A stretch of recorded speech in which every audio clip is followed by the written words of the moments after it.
untuk menjaga jasad kita tetap sehat. Kalau sekarang Anda tanya sama dok, apa cara paling mudah untuk hidup sehat? Maka jawaban saya cuma satu. Khususnya berkaitan dengan kesehatan, ya sebenarnya cara paling gampang kalau kita mau sehat itu kembali saja ke bagaimana agama atau petunjuk Nabi kita SAW menjelaskan tentang kebiasaan beliau SAW setiap hari. Contoh,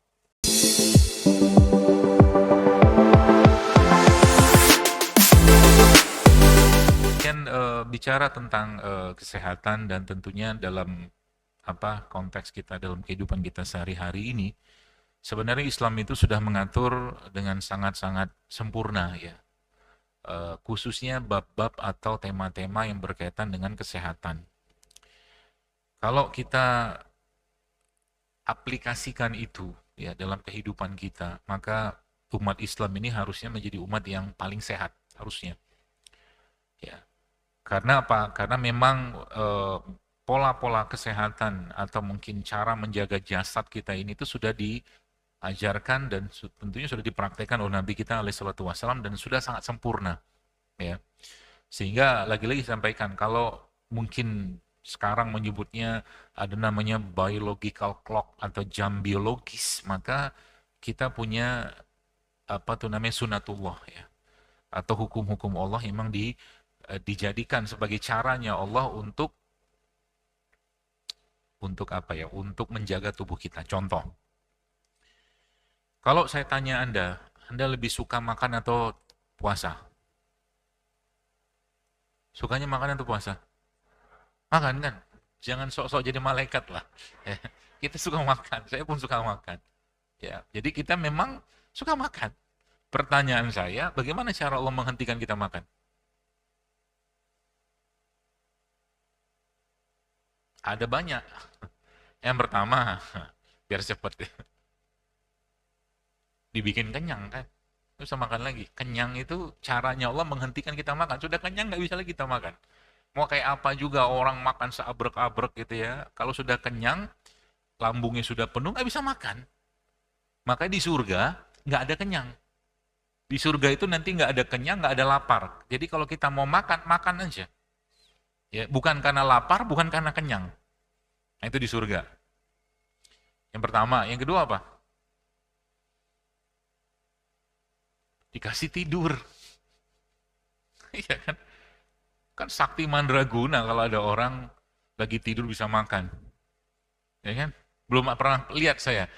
Sengigau-ngigaunya orang, atau dia lagi, apa bahasa kampung tuh kalau orang lagi malam tuh kan tidur tiba-tiba dia bangun nggak sadar, itu kayaknya belum pernah saya ketemu ada orang yang ngigaunya tuh bangun terus makan tuh nggak pernah. Dalam keadaan mata terpejam. Kayaknya belum. Nah, tidur itu dijadikan Allah cara untuk menghentikan kita makan. Meskipun itu cuma satu hal kecil yang saya potret kalau kita bahas tidur. Yang ketiga caranya gimana? Dibikin sakit kan? Coba dibikin sakit. Sakit itu caranya Allah untuk menghentikan kita makan banyak, katakanlah, khususnya begitu. Ya, makanya sakit itu saking luar biasanya, orang yang diberi sakit oleh Allah itu apa ya, privilege-nya dia atau keutamannya dia saat sakit itu luar biasa. Orang yang sakit itu doanya mustajab, ya, makbul gitu kan. Terus kalau kita ngunjungi dia di pagi hari, malaikat ada 7.000 doakan kita, sore hari 7.000 lagi begitu kan. Jadi sakit itu caranya Allah salah satunya menghentikan kita makan. Tuh, yang ketiga. Yang keempat apa?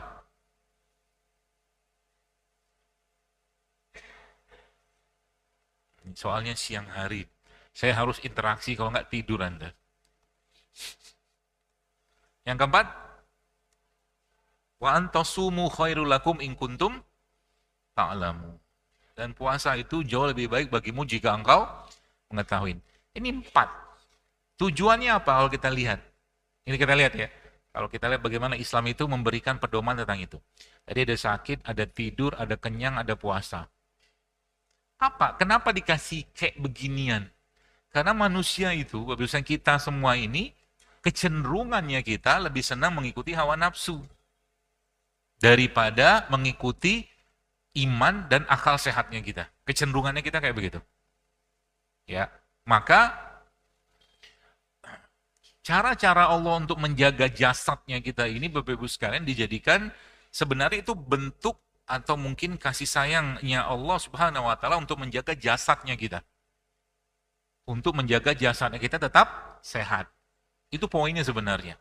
Allah kasih tidur, Allah kasih puasa. Makanya kalau kita lihat syariat para nabi atau para rasul itu ketika ada satu rasul datang, maka syariat rasul sebelumnya itu kan dihapus. Ya kan?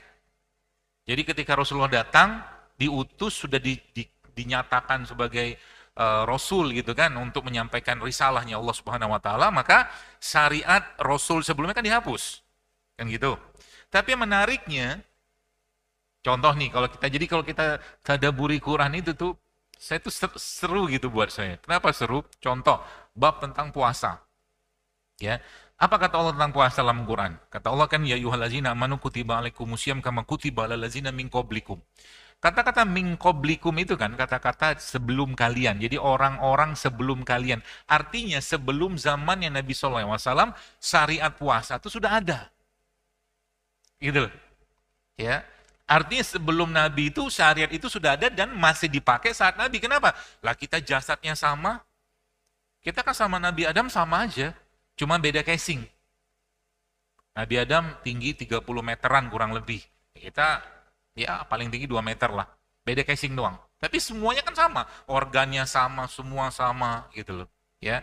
Maka Bapak sekalian kalau lagi-lagi kita mentadaburi hal-hal seperti itu tuh maka sebenarnya inti dari kesehatan dalam Islam itu pada dasarnya adalah kalau kita patuhi apa yang sudah Allah perintahkan kepada kita. Contoh, tadi saya membahas tentang tidur. Ya, dari 4 tadi itu kan, ada tidur kan. Kenapa nih, sebelum kita bahas itu, saya coba terbang lagi ke ayat yang lain.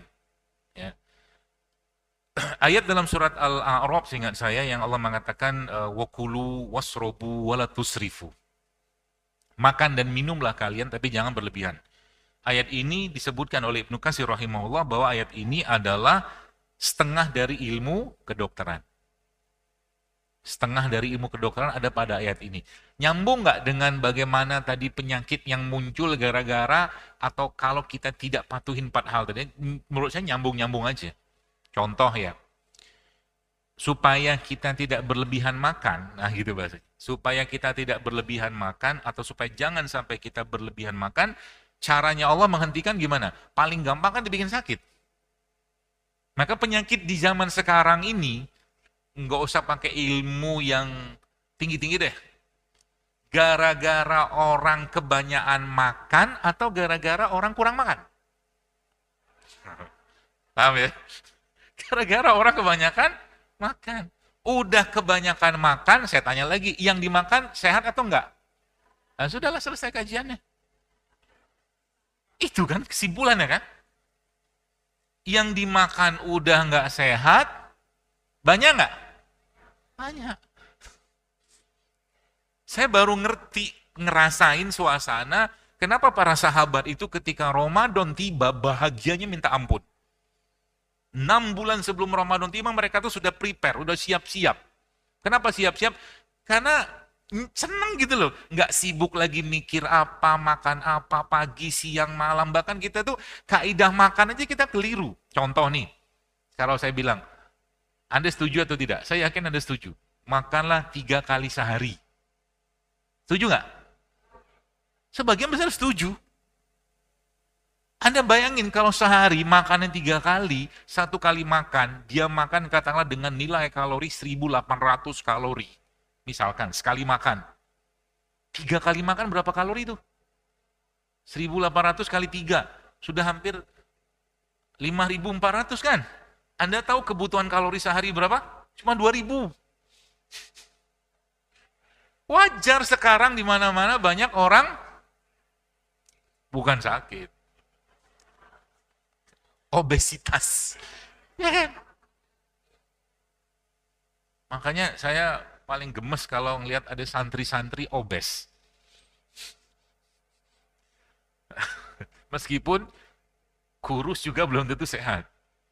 Jadi orang yang kurus itu bisa nggak kena fatty liver? Bisa. Ada namanya skinny fat. Orang kurus tapi livernya berlemak. Makannya pasti ngawur itu. Ada skinny fat. Nanti ada browsing nih, skinny fat. Jadi orangnya kurus, tiba-tiba, tapi bukan tiba-tiba. Kolesterolnya tinggi, kurus. Ada kayak begitu. Ya. Kenapa? Ini babnya nanti lain lagi. Jadi kalau sekarang kita membahas tentang itu tuh, sebenarnya akan sangat banyak yang kita bisa bahas, tapi yang saya mungkin sedikit nyentil gitu kan. Jadi masalah sekarang itu tuh bukan masalah sekedar obesitas saja, tapi obesitas yang sifatnya obesitas kejiwaan. Jiwanya yang obes. Jiwanya yang kegemukan. Kenapa kegemukan? Nah, ini dia nih ilmunya nih. Jadi aslinya karena obesitas itu kan sebenarnya apa ya? Ya kalau kita lihat secara tampak fisik kan gara-gara orang kebanyakan makan kan gitu. Pertanyaannya, kenapa dia kebanyakan makan? Hah? Kenapa dia kebanyakan makan? Terus yang dimakan juga bukan yang benar-benar banget. Cenderung yang gula olahan. Tepung, gula, gitu-gitu aja. Nah, itu sudah disebut tuh gorengan. Jadi saya kadang-kadang mikir kalau seandainya orang itu katakanlah oke lah dia nggak bisa nahan laparnya gitu kan, nggak bisa nahan selera makannya ya. Coba nyemilnya itu atau ngemilnya itu yang benar gitu loh. Contoh ngemilnya buah, kan bagus. Ini ngemilnya apa? Ngemilnya apa? Bakwan. Eh, Lagi-lagi pertanyaannya, kenapa dia milih ngemilnya itu gitu loh? Bukan enak Pak. Kalau yang saya pelajarin sih ya, memang tidak dipelajari di ilmu pengobatan biasa. Yang saya pelajarin ada sesuatu yang kaitan dengan jiwanya yaitu yang dia butuh asupan dan tidak dapat asupan. Itu masalahnya. Asupan jiwa, ya. Paling gampang sebutnya apa? Ya kasih sayang, perhatian, kepedulian, penghargaan. Itu salah satunya. Sehingga semua itu tuh yang harusnya manis sebagai perlambangnya itu, ya, ya semua tuh kan kalau orang dikasih kasih sayang kan senang dia bahagia, manis ilustrasi rasanya. Kan kasih sayang itu bukan pahit, pasti manis. Ya. Maka karena jiwanya tidak salah satunya sih, ya, karena jiwanya tidak mendapatkan asupan jiwa tadi, maka jasadnya yang berontak untuk meminta asupan itu untuk jasadnya supaya dia merasa bahagia. Anda kalau makan yang manis lebih bahagia mana makan yang manis atau minum yang manis dengan makan atau minum yang pahit? Manis lah. Jadi sudah mulai paham sekarang orang itu aslinya di zaman sekarang ini sebenarnya penyakit yang ada itu bukan penyakit jasad yang dominan sebenarnya. Tapi orang-orang yang bukan sakit jiwa ya. Bukan, tapi orang-orang yang jiwanya sakit. Jiwanya sakit. Ini kita lihat nih, bentar lagi mau pemilu kan. Bangsal apa yang paling banyak di rumah sakit yang pasien datang. Kita lihat aja nanti. Oh dia ketahuan kan bangsal apa? Jantung. Ya kan? Stroke, coba lihat. Sejarah tuh berulang gitu-gitu aja, penyakitnya gitu-gitu aja. Gak berubah-ubah. Kita juga sama. Apa Anda pikir kanker itu cuma ada zaman sekarang? Zaman dulu sudah ada kanker. Sudah ada kanker. Diabetes, zaman dulu sudah ada diabetes. Yang dimakan sama juga. Cuman sekarang lebih canggih saja. Secara kemasan gitu kan. Supaya lebih kayaknya aman, maka mereka bikin apa istilahnya itu peringatan. Makanya bapak-bapak, kalau Anda, ini saya kasih tahu bapak-bapak sama ibu-ibu lah. Kalau Anda minum air kelapa, belilah air kelapa ke abang jual air kelapa. Ada tertulis nggak? Jangan minum air kelapa berlebihan. Atau jika minum ini, pastikan ginjal Anda, liver Anda sehat. Ada nggak? Ada. Tapi kalau Anda lihat beberapa minuman kemasan ada peringatan itu. Betul? Itu jangan diminum. Jadi kalau ada makanan, ada peringatan, jangan dimakan kalau saya. Berarti makanan itu ya bukan gitulah udah paham lah ya. Itu. Nah, kembali ke tadi Bos sekalian. Kembali ke bab atau tema tentang makanan tadi itu, ya. Jadi emang caranya Allah itu apa? Salah satunya mengurangi kita makan. Maka kalau sekarang Anda tanya sama dok, apa cara paling mudah untuk hidup sehat? Maka jawaban saya cuma satu, kurangi makan. Bukan puasa, kurangi makan. Puasa susah, serius, puasa itu susah. Kan sudah saya bilang, saking susahnya puasa, Allah siapkan satu pintu surga khusus buat orang yang berpuasa. Gitu kan? Artinya apa? Kalau suatu amalan itu dikerjakan, ada satu apa istilah itu? Ada satu reward ya, pahala dari Allah yang spesial banget untuk amalan tadi kalau kita kerjakan secara syar'inya, secara ruhiyahnya, secara imannya, maka ini kalau saya memegang konsep ya. Kalau amalan itu besar sekali pahalanya di sisi Allah, ya, sampai Allah siapkan surga apa segala macam, maka pasti amalan itu punya efek yang juga sangat besar untuk fisik. Sampai sini paham ya? Jadi kalau amalan itu besar pahalanya, maka dia pasti punya efek yang sangat baik juga untuk fisiknya atau jasadnya kita. Contoh, kalau kita tanya dalam Islam itu kan amalan yang paling tinggi itu kan jihad, ya. Kita di Indonesia nggak ada tentunya, ya. Tapi yang saya maksud sini adalah setelah jihad itu apa? Haji kan. Makanya orang berhaji itu pahalanya seperti jihad. Makanya orang lagi berhaji itu apa yang terjadi, Bapak sekalian? Allah sehatkan mereka semua. Anda kalau pergi haji, lihat tadi Masjidil Haram, Masjid Nabawi itu ya. Orang batuk itu kan batuk tuh kayak bersaut-sautan.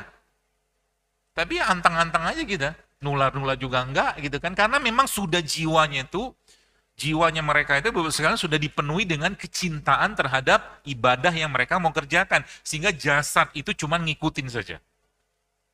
Ya, jasad itu cuma ngikutin saja. Jadi kalau kita apa tuh namanya pelajari dan kita ambil ya pelajaran dari apa yang ada di syariat ini, khususnya berkaitan dengan kesehatan, ya sebenarnya cara paling gampang kalau kita mau sehat itu kembali saja ke bagaimana agama atau petunjuk Nabi kita SAW menjelaskan tentang kebiasaan beliau SAW setiap hari. Contoh, saya tanya, dalam Islam kita tuh ada perintah atau anjuran nggak untuk kapan bangun, kapan tidur? Ada? Kalau ada kapan bangunnya, apa ayatnya?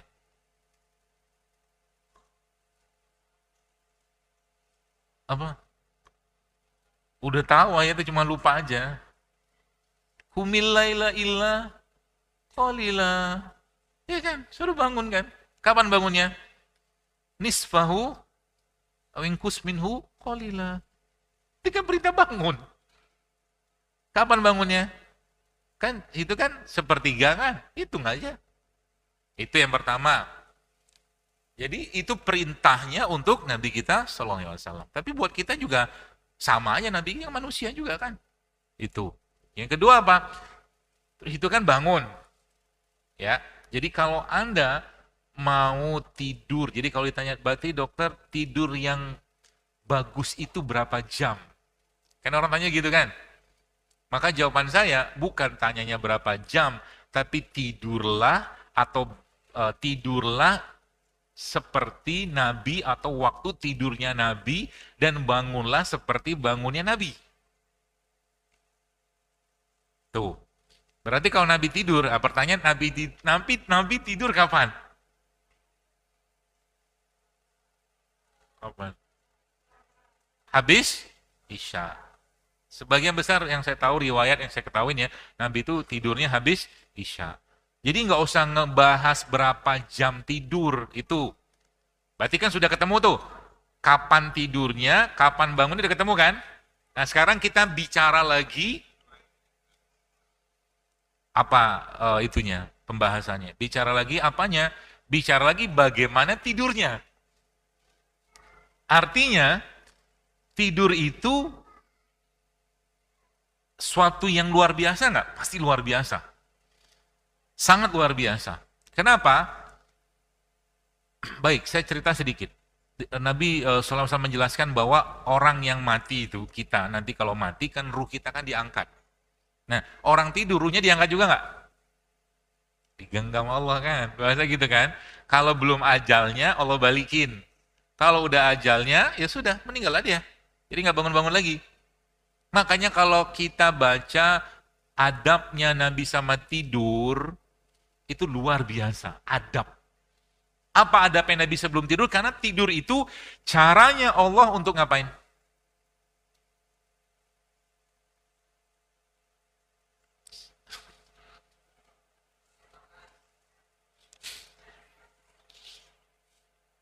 Nah ini kita nih. Kita baca, kita sering dengar, kita sering ikut, tapi kita kurang waktu merenung. Kurang merenungnya. Merenungnya itu yang perlu sebenarnya. Ya, kalau merenung itu kita bisa lakukan di berbagai timeline atau waktu-waktu kehidupan kita, sekali maka kita pasti akan jadi orang yang ulul albab. Ulil albab. Mikir. Contoh nih, Anda atau kita lah ya, pernah nggak nangis ngelihat bayi yang lahir? Nangisnya kenapa? Oke, bahagia apa lagi? Nangisnya kenapa? Yang pertama bahagia, yang kedua dapat cucu, apalagi dapat anak. Ya kan? Nangisnya kita itu masih level nangis dunia. Kok saya bisa ngomong gitu? Kita belum masuk ke nangis yang levelnya akhirat. Kenapa? Ngelihat bayi itu mikir nggak kita? Dulu waktu dalam kandungan ibunya, rezekinya dia dari plasenta ibunya. Allah putuskan itu dengan dia lahir, lalu Allah kasih lagi rezeki buat dia, bahkan Allah ajarkan dia ilmu untuk apa? Untuk ketika dia datang atau diberikan payudara ibunya, puting ibunya tadi, tiba-tiba ada refleks menghisap. Harusnya kita nangis loh. Bagaimana caranya? Harusnya kan dia mungkin, bagaimana caranya bayi itu tahu refleks menghisap? Coba. Makanya saya bilang tadi, level nangis kita masih level nangis urusan dunia. Ngelihat bayi itu sebagai, ya Allah kadang-kadang saya mikir ya, kalau Anda lihat ya, logikanya ada satu sel telur, sel sperma ketemu, kayak kecebong-kecebong gitu lah, ketemu gitu kan. Masuk ke sel telur, tiba-tiba bentuk jadi telinga, tiba-tiba bentuk jadi hidung, jadi mata.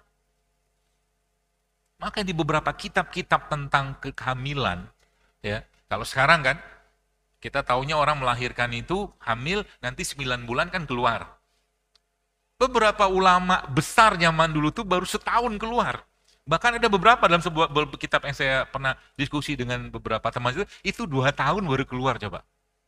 Keluar-keluar sudah ada gigi. Dan menjadi orang yang cerdas. Coba, ada kitab itu. Ya, dari itu aja, kita belajar dari kehamilan saja, kita mulai ngerti. Al-Quran bicara tentang kehamilan. Apakah kehamilan dalam Al-Quran itu kehamilan yang normal? Sebagian besar yang saya tahu, kehamilan dalam Quran itu kisahnya adalah kisah kehamilan abnormal. Tuh, nggak percaya? Maryam, abnormal kan? Nggak ada suami. Zakaria, udah tua banget. Nggak normal kan? Nah gitu. Siapa lagi? Ibrahim alaihissalam. Udah tua. Tapi bisa lahir. Nah itu. Makanya bab kehamilan itu menjadi bab yang, atau tema yang menarik kalau kita bahas. Ya zaman sekarang, nah nih kalau kita lihat masalah-masalah nih. Sekarang kan terkenal, atau orang banyak kenal di istilah itu inner child, luka pengasuhan, hutang pengasuhan, atau mungkin juga anak-anak yang mereka sebut tuh unwanted child, anak-anak yang tidak diinginkan. Ya, itu jadi masalah. Kenapa? Karena masuk ke teritorinya Allah. Yang menentukan jenis kelamin siapa? Allah. Yang membuat atau menjadikan janin itu keluar dari perut ibu siapa? Kita ini kan was-wasnya luar biasa. Ya. Nah, makanya ketika itu jadi sesuatu yang dicampuri urusannya, nah lihat nih campuran. Anak pertama, misal nih ya, kita sedikit terbang dari yang tadi itu. Sebagian besar kalau suami istri yang menikah, anak pertama pengennya apa? Laki-laki. Karena menjadi penerus keturunannya, kan gitu kan? Luar biasa, pokoknya anak kita harus laki-laki untuk mewariskan bla bla bla bla bla gitu kan. Berat keluar anak perempuan, ya perempuan. Keluarlah kata-kata itu dan anak itu akan merekam bahwa dia anak yang tidak diinginkan orang tuanya. Jadi masalah nggak? Jadi masalah. Ini baru satu. Yang lainnya gimana misalkan? Anak pertama laki-laki, anak kedua laki-laki, anak ketiga pengennya perempuan. Keluar laki-laki. Ya laki-laki lagi. Anak itu ngerekam. Ya kan? Maka dia akan menjadi anak laki-laki secara casing, tapi jiwanya, wah. Sekarang coba lihat di sekitaran kita. Coba lihat. Itu sunatullahnya begitu. Bukan sunatullah. Kelakuan kita itu begitu. Kita, saya juga, sama. Anak pertama perempuan, anak kedua perempuan, anak ketiga pengennya laki-laki. Keluar perempuan, maka ini akan jadi anak perempuan secara casing, secara badan, tapi jiwanya, nanti coba lihat, kalau nggak percaya. Coba aja lihat. Maryam alaihissalam itu, yang nanti akan jadi istrinya Rasulullah di surga nanti, bapaknya pengen apa? Pengen dia jadi apa? Kan pengen dia menjadi penjaga dan yang ngurusin Baitul Maqdis. Artinya, pengennya bapaknya, Maryam ini aslinya ketika dia dilahirkan, pengennya laki-laki perempuan. Maka dalam ayat-ayat tentang Maryam ini mampu, jadi tapi Allah dengan maha besarnya Allah, Maryam ini mampu melakukan ibadah-ibadah yang biasa dikerjakan oleh laki-laki. Saking powernya didapat gitu kan, tapi dia tetap perempuan. Nah itu tadi kalau dia dialasi sama syariah. Gitu ya, kita nggak usah bahas itu terlalu jauh. Kita sekarang bahas yang ringan-ringan saja. Ya, tadi ada 4 ya. Maka tidur itu Bapak sekalian, Nabi SAW begitu luar biasa beradab dengan tidur. Kenapa? Kalau Anda mau sehat, mustahil bisa Anda dapatkan kesehatan kalau Anda tidak tidur dengan baik. Mustahil. Kecuali memang Anda mau berlelah-lelah untuk Allah dalam urusan yang sifatnya syar'i, oke, tidak masalah. Silakan. Ya, ulama-ulama zaman dulu itu mereka tidurnya nggak banyak, cuman tidurnya bagus. Ya, makanya tadi bilang tadi Nabi itu kan, apakah Nabi mengajarkan kita tidur yang benar? Jelas Nabi mengajarkan tidur di sisi kanan, tidur dengan matiin lampu, itu semua ada sesuatu yang Nabi ingin ajarkan kepada kita. Kalau mau tidurnya nyenyak, lelap, dan dalam bahasa mungkin hormonalnya kita, growth hormonnya kita itu muncul dengan maksimal. Apa itu growth hormone? Itu hormon reparasi. Jadi tidur itu caranya Allah untuk mereparasi sel-sel tubuh kita yang rusak. Gitu. Makanya kata Allah dalam Al-Quran apa? وَجَعَلْنَا laila libasa. Jadi kami jadikan malam itu sebagai waktu istirahat. Jadi malam itu aslinya kita suruh ngapain? Nggak boleh banyak aktivitas lagi aslinya. Biasanya kalau saya ngomong gini, bagaimana dengan kami yang shift? Kan gitu pertanyaannya. Selalu begitu pertanyaan. Kan nggak shift tiap hari juga. Ya, seperti itulah. Ya, makanya kadang-kadang kalau saya ngelihat NASA tahu ya? Lembaga antariksanya Amerika itu. Kan sibuk banget itu. Sibuk banget ngapain? Mencari kehidupan di luar bumi. Mars lah, apa segala macam. Itu cukup satu ayat untuk membuat kita paham bahwa ya mencari tahu tentang alam semesta itu oke. Tapi mencari kehidupan di luar bumi itu nggak oke menurut saya. Kenapa nggak oke? Cukup satu ayat yang menjelaskan tentang itu sehingga itu nggak perlu semua. Apa itu? Wa iz qala rabbuka lil malaikati inni ja'ilun fil ardi khalifah. Manusia itu di mana mau diciptakan Allah sebagai khalifah di mana? Selesai. Ngapain cari kehidupan di luar sana? Ya kan? Jadi ketika itu dipasang ayat-ayat itu ke keadaan-keadaan yang ada sekarang, ketemu jawabannya, Bapak sekalian. Ya. Termasuk juga tadi tentang kesehatan. Ya. Contoh nih, contoh. Kalau saya sering bilang itu, Anda kalau saya misalkan, kan banyak tuh orang pakai iklan-iklan saya kan, jual obat lutut lah. Itu bohong ya. Saya udah terlalu banyak mendapatkan orang yang WA DM, ini benar dokter nggak, bahkan terakhir itu subhanallah pakai AI. Karena saya kan memang nggak terima endorsan apa itu kan nggak terima. Pakai mulut saya, mulut ngomong apa, mama gitu, ada produk sini, dan terakhir itu produk pelangsing. Ya kan? Itu semua bohong ya.